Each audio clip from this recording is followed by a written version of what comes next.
हरे कृष्णा राधे राधे। दोस्तों, आज फाल्गुन मास की अमावस्या है।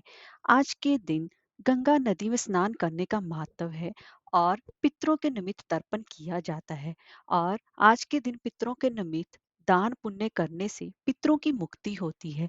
फाल्गुन मास की अमावस्या के दिन व्रत रखने के साथ साथ व्रत कथा सुनने का भी विधान है। तो दोस्तों, आज की इस वीडियो में मैं आपको फाल्गुन मास की व्रत कथा का रसपान कराने जा रही हूँ। तो चलिए वीडियो शुरू करते हैं। दोस्तों, अगर आपको हमारी वीडियो अच्छी लगी हो तो लाइक शेयर और सब्सक्राइब करना ना भूलें और कमेंट बॉक्स में जय श्री हरि अवश्य लिखें। तो चलिए वीडियो शुरू करते हैं।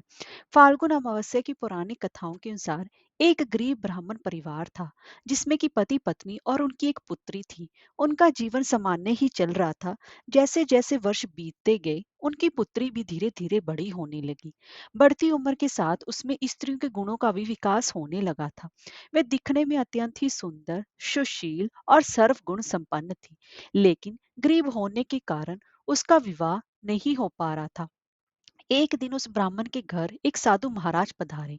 वो इस कन्या की सेवा भाव से काफी प्रसन्न हुई। कन्या को लंबी आयु का आशीर्वाद देते हुए साधु ने कहा कि इस कन्या की हथेली में विवाह योग्य रेखा तो है ही नहीं। तब ब्राह्मण दंपति ने साधु से पाए पूछा कि कन्या ऐसा क्या करे कि उसके हाथ में विवाह योग बन जाए। साधु ने कुछ देर विचार करने के बाद अपनी अंतर्दृष्टि से ध्यान करके बताया कि यहाँ से कुछ ही दूरी पर एक गांव में सोना नाम की धोबन जाति की एक महिला अपने बेटे और बहू के साथ रहती है, जो बहुत ही आचार विचार और संस्कार संपन्न तथा पति परायण है।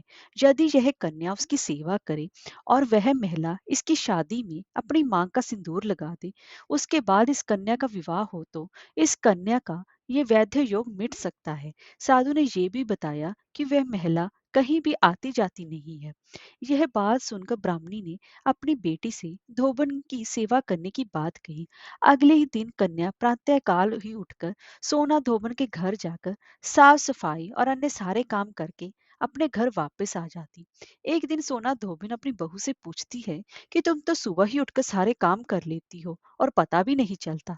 बहू ने कहा, माँ जी, मैंने तो सोचा कि आप ही सुबह उठकर सारे काम खुद ही खत्म कर लेती हैं। मैं तो देर से उठती हूँ।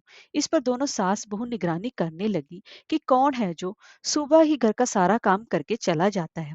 कुछ दिनों के बाद धोबी ने देखा कि एक कन्या मुंह अंधेरे घर में आती है और सारे काम करने के बाद चली जाती है। जब वह जाने लगी तो सोना धोबिन उसके पैरों पर गिर पड़ी और पूछने लगी कि आप कौन हैं और इस तरह छुपकर मेरे घर की चाकरी क्यों करती हैं।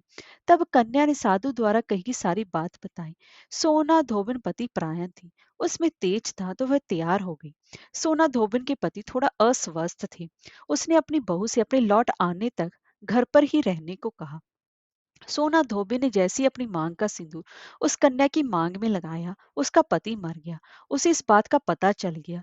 वह घर से निराजल ही चली थी, यही सोचकर कि रास्ते में कहीं पीपल का पेड़ मिलेगा तो उसे भवरी देकर और उसकी परिक्रमा करके ही जल ग्रहण करेगी। उस दिन फाल्गुन मास की अमावस्या थी। ब्राह्मण के घर मिले पुए पकवान की जगह उसने ईंट के टुकड़ों से 108 बार भवरी देकर 108 बार पीपल के पेड़ की परिक्रमा की और उसके बाद जल ग्रहण किया। ऐसा करते ही उसके पति के मुर्दा शरीर में वापस जान आ गई। धोबिन का पति वापस जीवित हो उठा। इसीलिए फाल्गुन अमावस्या के दिन से शुरू करके जो व्यक्ति हर अमावस्या के दिन भवरी देता है, उसके सुख और सौभाग्य में वृद्धि होती है। पीपल के पेड़ में सभी देवों का वास होता है।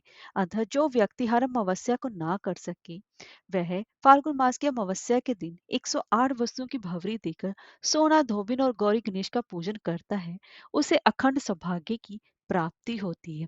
ऐसी भी एक प्रचलित परंपरा है कि पहली फाल्गुन अमावस्या के दिन धान, पान, हल्दी, सिंदूर और सुपारी की भवरी दी जाती है। उसके बाद फाल्गुन अमावस्या को अपने सामर्थ्य के हिसाब से फल, मिठाई, सुहाग सामग्री, खाने की सामग्री की भवरी दी जाती है और फिर भवरी पर चढ़ाया गया सामान किसी सुपात्र ब्राह्मण, ननद या भांजे को दिया जाता है। हरे कृष्णा, राधे राधे।